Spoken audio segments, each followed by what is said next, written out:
You're watching KSL Sports Live. They're an honor to play them. Magic happens. Let's send it to overtime. Blocked. Harvey 10, Harvey 5, Harvey touchdown! Harvey touchdown! Not too many friends are made out there.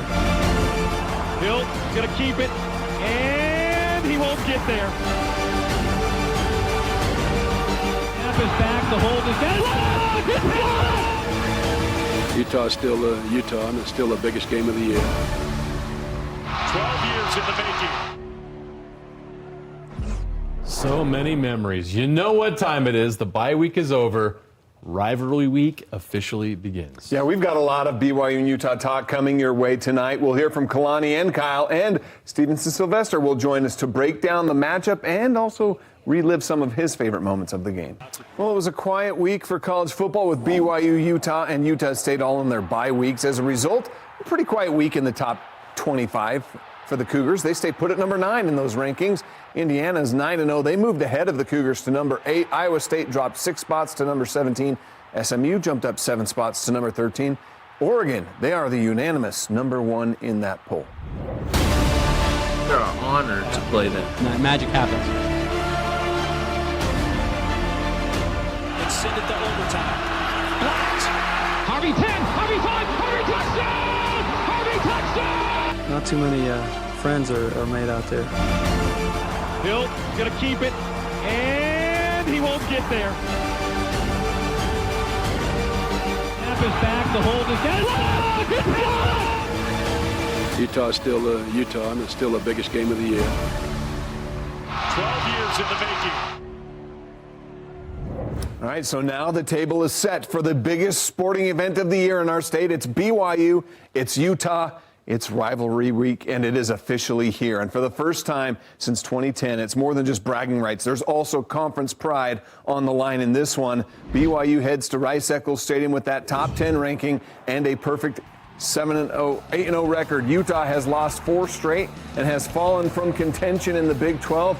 And unlike any other time in the history of this rivalry, both head coaches know what it's like to be on both sides of this matchup. And now that they're both reunited in the same conference, it does bring back a bit more meaning to this big game. Man, this is a really cool thing that we're both in the same conference and we're both in the Big 12. And how cool that is. I mentioned that we need each other. That's been always the case. And now that we're in the same conference, it's going to be fun that it's going to be a consistent thing that we get to count on this game being there every year. It's another game, and whether we're in the same league or not, all it does is have implications in the conference standings. Now we know we don't have a shot at obviously at the conference championship, but otherwise you approach it the same way. I just wish everybody could have that perspective from my angle. I still want to. I'm competitive. I want to win this game. I know Utah, and I know how they're built, and I know their coaching staff and those players are very talented. I know what they're going to want to get done, and this is a big game for them. We're going to get their best shot. You guys hear me say this every week. We're going to get their best shot. I need to make sure myself and the staff and leaders on this team that we give them our best shot as well.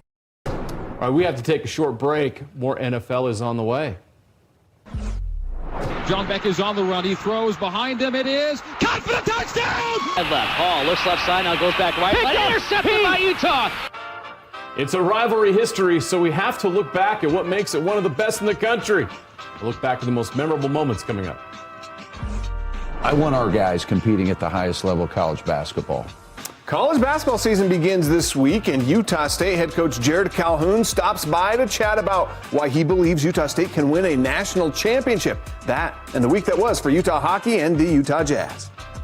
And the high school football playoffs continue. We rank the top 5 plays of the second round and show you the best images in the Game Night Live Game of the Week. More football next. The way we played in the third period. And he scores! Tough to explain. He scores and he's tied it! That's not who we are, and that's not who we want to be.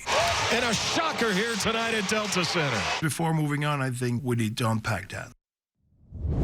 Yeah, the Utah Hockey Club returned home this past week, and just when it looked like they'd get back in the win column, it all fell apart pretty quick. Yeah, the San Jose Sharks, who were winless, came in with the worst record in the NFL, and they gave Utah their worst loss of the season in a shocker. Utah Hockey Club had a 4-1 lead with 5 minutes left in the third period. Then the Sharks would score 3 goals in 1 minute and 50 seconds. That said it all right there to force overtime. Then the Sharks' Alex Wenberg capped off the rally with a goal to give the Sharks their first win. It was a shocking collapse that this young team needed to learn from. We took our foot off the gas. We gave them some life. We got away from our game a little bit, and our battles weren't great. We didn't block enough shots. I could go on and on. So it's a good lesson for us if we want to take the next step. We need to win or to learn. Yesterday, there's no doubt for us has to be a learning. We cannot waste an opportunity like that. Well, that collapse sparked some change. Utah making a trade to bolster its blue line, adding defenseman Olli Mata in a trade. He made his debut Wednesday night in a home ice win against the Calgary Flames, putting an end to their 4-game losing streak. The highlight of the game was history for Maverick Lamoureux, the rookie scoring his first career goal in the 4th game of his career. Amazing. It felt like it was just going in like slowly, and I just saw the light go on. Well, look at the smile on that face. Well, especially scoring here with all the fans, that was loud. The Hockey Club's week wrapped up in Vegas on Saturday night, a back-and-forth game that ended up in Utah's 3rd overtime loss of the season. But Utah came away and with the point, and the first team in 8 tries to earn a point at T-Mobile Arena this season. Utah's still 4th in the Central Division with 13 points. The leader in the Central Division is the Winnipeg Jets. That's Utah's next opponent on Tuesday. And today, the Jets were in a shootout with the Tampa Bay Lightning. Game tied at 4 midway through the 3rd. That's when Dylan Sandberg there scored for the Jets' lead. They add 2 empty netters. 7 different Jets players score in a 7-4 win. All right, now to basketball. We know the assignment, right? The Utah Jazz are built for lottery success, not playoff success for the next 2 seasons. Well, that can set up the Jazz for long-term success. It's not fun right now, to be honest. The Jazz are the only winless team in the NBA. The Jazz are now 0-6 after Saturday's loss to the Nuggets in Denver. The Jazz aren't just losing. They're losing badly. Their point differential is minus 18.6. That's double the next worst team, the 76ers. They're the only team in the league that doesn't average 100 or more points per game, and they're dead last in field goal percentage and three-point field goal percentage. I do think it's a real thing, but right now we're not looking for excuses. I don't want the guys to be seeking reasons or excuses why, because I don't think that's going to help us get where we want to go. We need to just kind of own, every person, myself included, needs to own their little piece of it, try to correct it, and move forward. All right, back to football. We've waited 3 years for this.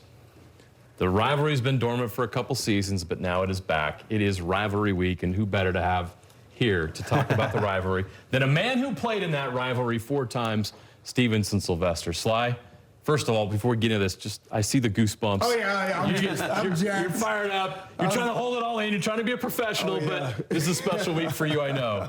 So let's dig into this. What does BYU have to do? BYU wins this game if? This is hard for me. I don't want to give BYU any pointers here because I want you to do bad, right? That's just my personal thing. No, but on a real note, if BYU wants to pull out this win, stay in the top 10, not go 9-0, Jake Retzloff needs to take care of the football. That's simple as it is. Utah thrives on those plays, and it gives them momentum. If Jake Retzloff takes care of the football, this team does amazing things. And Kalani said it all year. Take care of the football. That's all we need. They got great defense. They're getting great stuff on special teams, being very good at complementary football. If Jake Retzloff takes care of the football, gets it to his dynamic players, BYU will come out on top. Okay, so turning the page now, you got a Utah program where there's a lot of questions about the quarterback right now. They're on a 4-game losing streak. It's almost hard to remember what it took for them to get a win. So what will it take if they want to beat BYU on Saturday? It's very simple, Sam. BYU don't show up. just don't show up. Anybody wins in that scenario. Now, on a serious note, I think the Utah defense just has to come to play. Yeah. We have to do the exact opposite of what BYU needs to do. We need to cause turnovers. We need to score on defense. We need to cause those havoc plays that they talk about. And that's how Utah will come out in this game. It'll drive momentum, give the ball back to the Utah offense in more frequent fashion. I'm talking 4 or 5 turnovers in this game. That's how you come up with it. You need emotion in this game. When those plays happen, Utah sideline just blows up, and that's what we need to have happen in this game. This will begin a new chapter in the rivalry with both teams in the same conference at the Power 4 level. Part of the story of this rivalry for many, many years, and you were a part of that story. What was it like as a player preparing for this game? I mean, I've been thinking about it. I thought the bye week was too long. I'm ready to go, right? And it's even harder for me. I'm on the sidelines. Just put me in, coach. So I can't wait for this game on Saturday. Rico. Right? But I think the best thing for me was the lead up to the game. Yeah. The atmosphere in the city was always electric. Utah, when I played, Utah and BYU were both great football teams. And so, like, it was always a head-to-head matchup. It was always the conference on the line. There was a lot of things going into it. But just out of that, we just didn't like each other. I came from Vegas, and after that first year for me, I just didn't like it. Like, my favorite color used to be blue. I don't have a stitch of blue in my house. He doesn't. No, nowhere. I show up everywhere red, especially down in Utah County. But just the atmosphere in the city, the nostalgia videos that went through the locker rooms and all around campus of all of the past memories and the history and the alumni that's playing this game, the emotion that comes through, it's real football, and that's what you love about this game. Real quick, what was your favorite memory playing in those 4 games? Oh, gosh.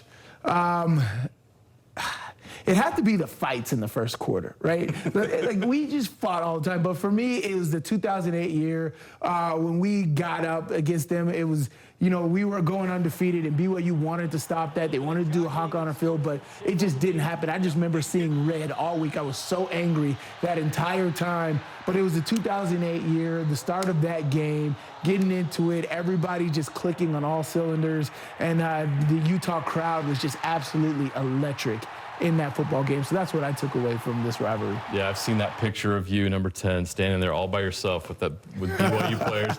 It's hanging up at Rice Eccles Stadium. It's an awesome photo. That was one of those things where you're just that guy in a big crowd. You don't care who's coming. I'm ready to swing. And that's exactly my mentality going into BYU. It's going to be a fun week. Yep. Thanks, Sly. We appreciate it. The rivalry game has a history that rivals any other in the country. And this week, a new chapter begins in that history as the Utes and Cougars compete once again as conference rivals on that Power 4 stage. Yeah, here's a celebration of rivalry history, a look back at what makes the BYU-Utah game so special.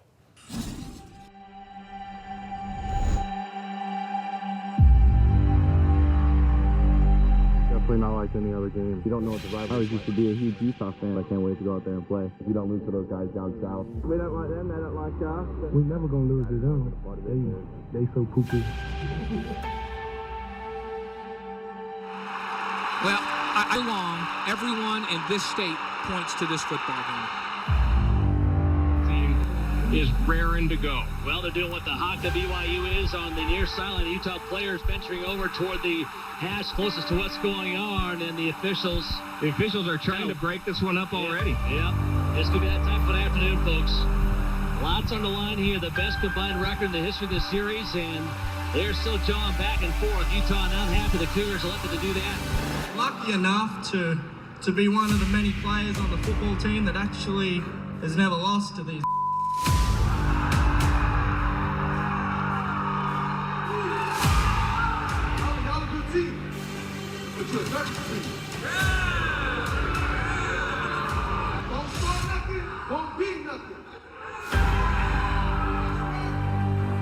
The first time BYU and Utah played a football game, the year was 1922. During those early years, the Utes danced all over the Cougars, running up a record of 17-1-3. But the tables turned about the time Lavelle Edwards took over as head coach in 1972. Since his tenure began, the Cougars are 19-2 against the Utes. He's scrambling. Arsenault running. Arsenault gets off a pass into the end zone. BYU has 4 players there. They bat it down. The game is over. He'll roll right. Lets it go. Finds this guy. Touchdown! Johnny Harlane comes all the way across the field. Across the 5, runs him over into the end zone. BYU touchdown. I don't like him. In fact, I hate him. I hate everything about him. Can someone step up? Can someone make a play for Utah right here? Snap is back. The hold is dead. It's blocked!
Well, there are a lot of fun ways to try and predict which team will come away with bragging rights in the rivalry game on Saturday night. Our KSL Sports insiders, Mitch Harper and Steve Bartle, they teamed up with Crew Wakely and Mekhi Bernard to predict Saturday's outcome on the PlayStation. Here's a sample of what you can see on the KSL Sports YouTube page. I'm breaking on it, you can tell. Oh, no, Yep. no, no. Always. 60. You got 60. Come on. All right, we got 10 seconds. We got 10. What was I doing? We got 10. We got 10 seconds. I meant to go to Kibo X. No. Man. They're doing the same thing now. They just exchanging turnovers. Throwing it back and forth to each other. Playing a little hot potato. I don't even know how to coach this. No. you can't. Crew, you can't. You can't coach this, man. Sit back and enjoy it. Yeah, we are. This is a mess. All right, joining us now here on KSL Sports Live, it's college basketball starting this week. So we've got Utah State's new head coach, Jared Calhoun, in the studio. Thanks for taking some time out of your schedule right now, Jared, to join us. Thanks for having me. Appreciate it. How's things gone so far for you since your move here to Utah, just the transition to the state and to the school? It's been great. You know, we got here in April. Obviously, had to put a whole new roster together, find a place to live, get acclimated in Logan. But third time doing it, and honestly, it's been the smoothest. I got an unbelievable neighborhood in Providence, great community in Logan, and people are just so nice. So it's been a very, very smooth transition.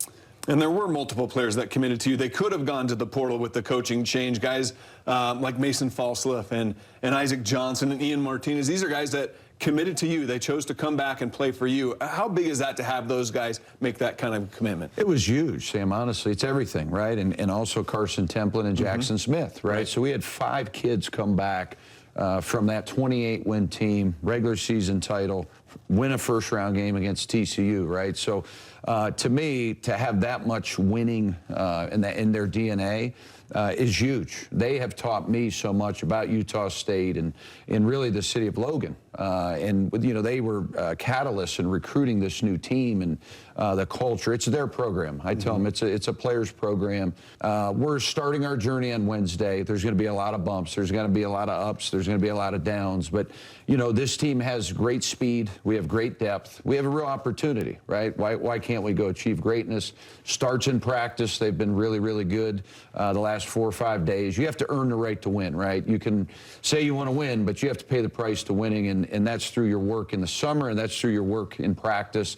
This group has done a great job of doing that. What do you hope to see out of your team through this opening season stretch? Yeah, number one, stay connected, right? Have the we over me mentality. Make the right play, read the defense, play fast. In order to play fast, your defense has got to be good, right? We want to be disruptive.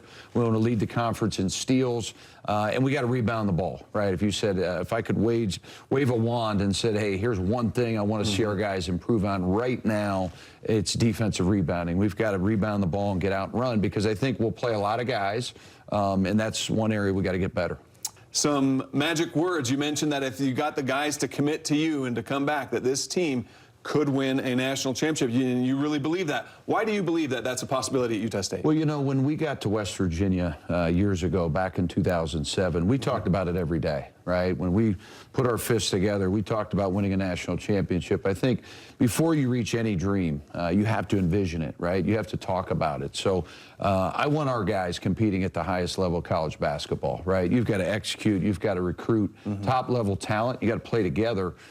Well, you mentioned it. The Spectrum is going to be bouncing, one of the best college basketball environments in the entire country. We can't wait to watch you guys on the court this season. Thanks a lot for joining us today. Thanks for having me.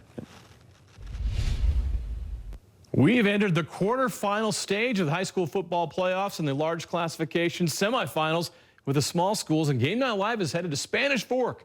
The Dons are hosting the Park City Miners. Kickoff at 6 p.m.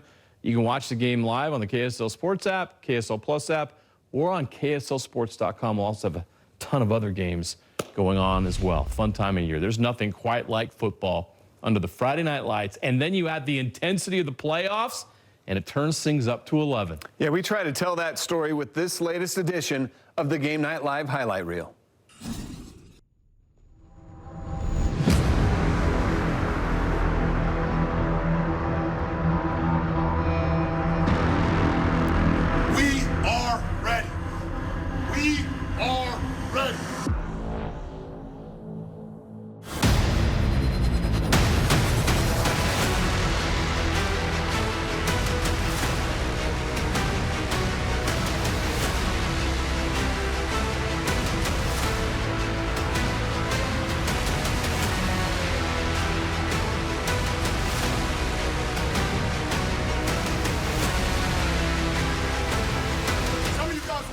Strap it up again, and that's the reality of it. How do you want to go out?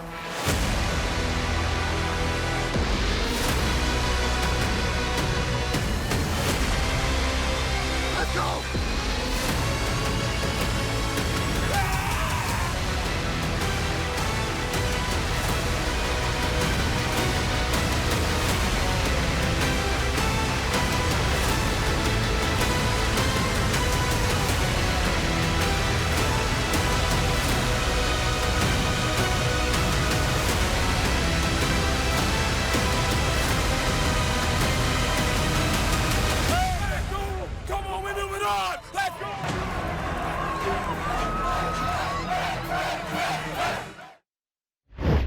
Time now for the Game Night 5. The number 5 play this weekend is from Fremont's Cade Hadley. Breaks through the middle for the touchdown run. Fremont get any more of those Hadleys? Duchesne's quarterback Nashton Goodleft scrambles and finds his tight end Tanner Stansfield, who makes the toe-tapping catch in bounds. Number 3, South Severe quarterback Canyon Okerlund. He's going to be falling down, but still makes the touchdown pass. Springville's Zach Henderson goes up for the jump ball and is able to secure the catch. Then he's going to go in for the touchdown. That was number 2. And West Chachi Pon's going to make the juggling catch inbounds for the touchdown. That's number 1. Give us more top plays next week.